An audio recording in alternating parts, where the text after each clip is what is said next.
So James, we've done most of our reviews.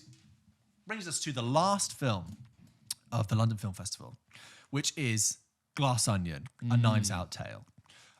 Some people refer to it Knives Out too. I might refer to that some a little bit. But anyway, so some context about Glass Onion, which had the biggest queue, like I said before. I was just about to ask. Everyone was so keen and so pumped for it. But even when I went to Banshees, for example, somebody was like, "Oh yeah, on Sunday we're going to get really early because like Glass Onion, it's going to be really busy." I was like, "Okay, cool. Go on." Can I ask a question? No, it's like, but that's interesting because in my eyes, it's a big Netflix film, like studio film, but it doesn't to me scream like big award season buzz. Oscar I think it's a popular film. Like, Yes. Knives Out was incredibly popular, and a lot of people really liked that, right? Commercially, I think, not that we know, but like for Netflix, I think it did very well. Well, it wasn't a Netflix. Knives Out 1 wasn't a Netflix film. Oh, but it was on Netflix.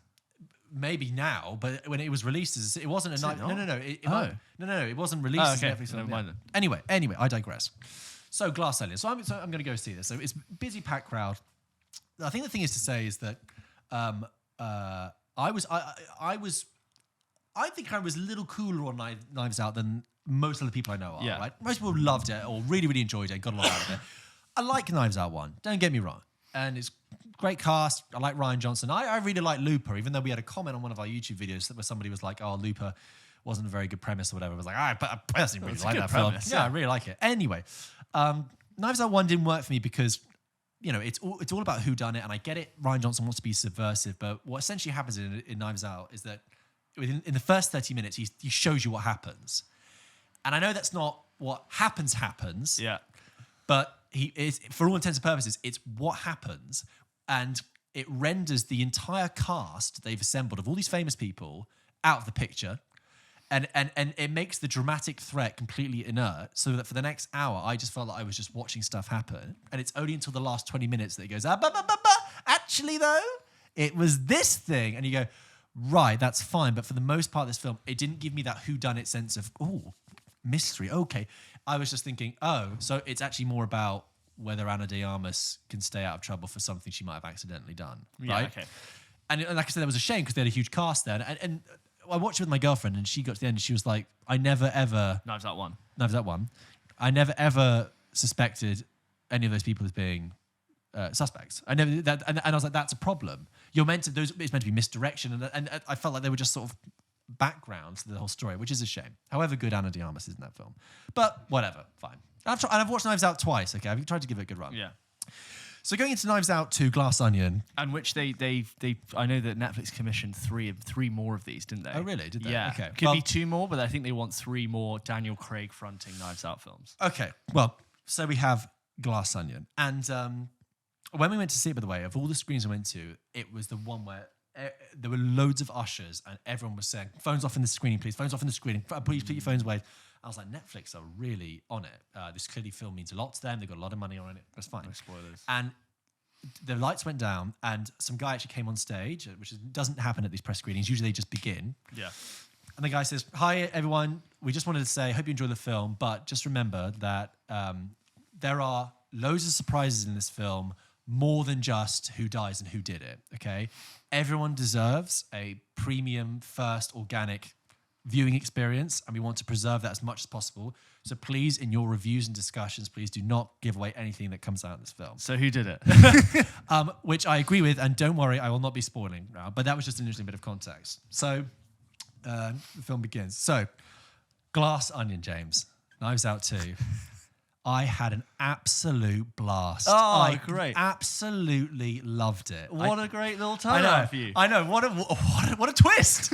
So, Glass Onion. Let's just give the story. It is, and I'm going to tell this very, very vaguely and very broadly, just so, because I really don't want to reveal so much. The guy, what I will say is that guy is absolutely right. Yeah. Full of surprises, full of delights. Rian Johnson is back directing. Ryan Johnson, it's his property. It's written and directed by Rian Johnson. Nice. Daniel Craig returns as Benoit Blanc, the southern... Benoit Blanc, the southern... There was going everywhere. Foghorn Leghorn, cigar-chomping detective, private detective, who features in this film alongside a cast that includes Edward Norton, Catherine Hahn, Leslie Odom Jr., Kate Hudson, thank you. Dave Bautista. And that group of people are brought together in Greece for this warm weekend away, and it's a Knives Out film, so you're going to get a little bit of murder and a little bit of mystery, and Benoit Blanc is on the case. I'm not going to tell you anything more than that about what happens but what I will say is that Knives Out 2, I've got to stop calling it that. It's just called Glass Onion, actually. Okay. It's called Glass Onion. Glass Onion is fun. It is funny. It is so completely aware of its own preposterous silliness, but it also delivers the requisite amount of twists and turns that a good mystery requires. I laughed more than 6 times in this film, and we were talking about Laughing with Empire of like, I'm a bit of a reticent laugher. I will chuckle, I will titter, but by the end I was really laughing out loud. That's great. There are good, clever jokes in this, and there are good, dumb jokes in this, which I really like. Both skill involved for both. There is so much visual style on display as well that is really witty. As well, the camera will do things that it's playful. That is the way I would describe Glass Onion, actually. It is so playful. Rian Johnson is trying in so many ways to give you a good time, and I really appreciated that, and it absolutely works. You've also got the style of these characters. Like Knives Out, the first Knives Out, it deals with the super rich, the wealthy, and there is a slight socio-political, socio-economic commentary underneath it. Good. I was like, this is this brand I'm getting into. This is the Knives Out brand. Benoit Blanc is drumped into a bunch of rich people and meant to solve the case. Cue stylish clothing, cue wonderful things. Incredibly playful. I would say that if the first Knives Out was meant very much about like a whodunit, like a very novelesque, it was about a novel writer. It felt like a paperback thriller. It was a comment on like Agatha Christie and stuff. This, I think, is much more like a comment on a puzzle game, or like Clue, or Cluedo, as we would say, or and operates in that there is many more magic trick box elements, surprising twists and turns, contrived complexity to Glass Onion than I would say the first Knives Out. I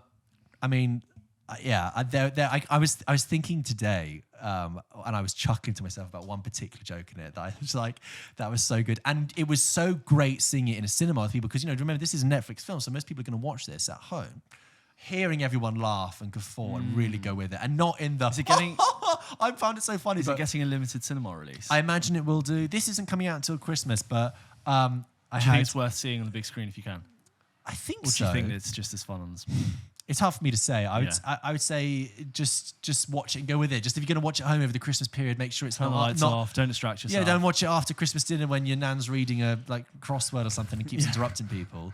Like I said, I was not part of the Knives Out camp, and I had a really, really good time with it. Oh, Janelle Monáe is also in it.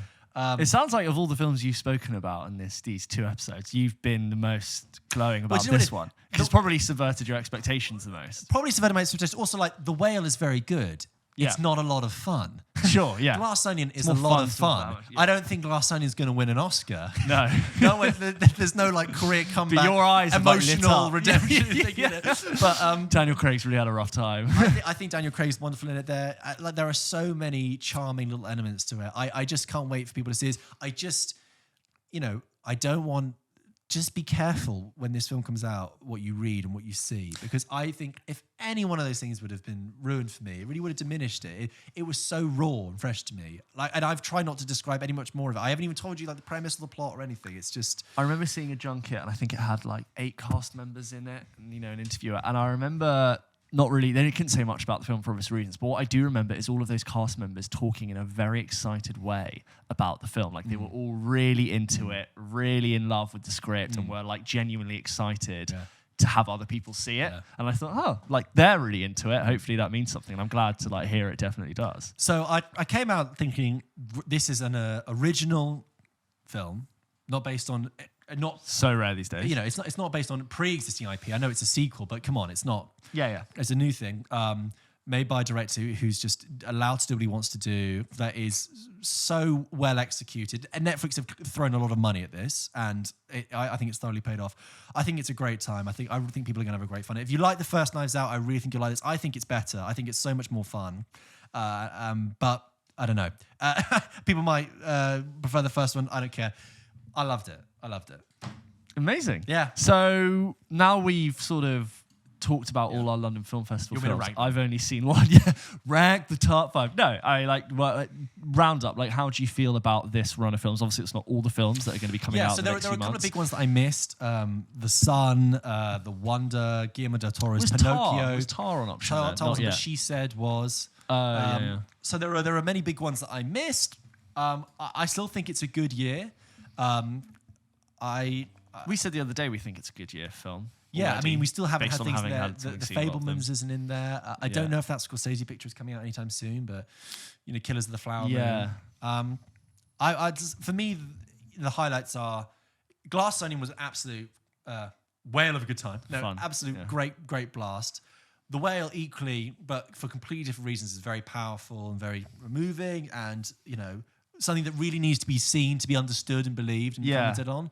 Probably deserves a really good spoiler chat with Yeah. our audience impressions and all that. Living, it was like this much quieter, much smaller film compared to these big ones, but I found very charming and I had a real soft spot for. Banshees of Inisherin, interesting, fine, a bit up and down, but like all the way there. Just the main disappointment was Empire of Light, I have to say.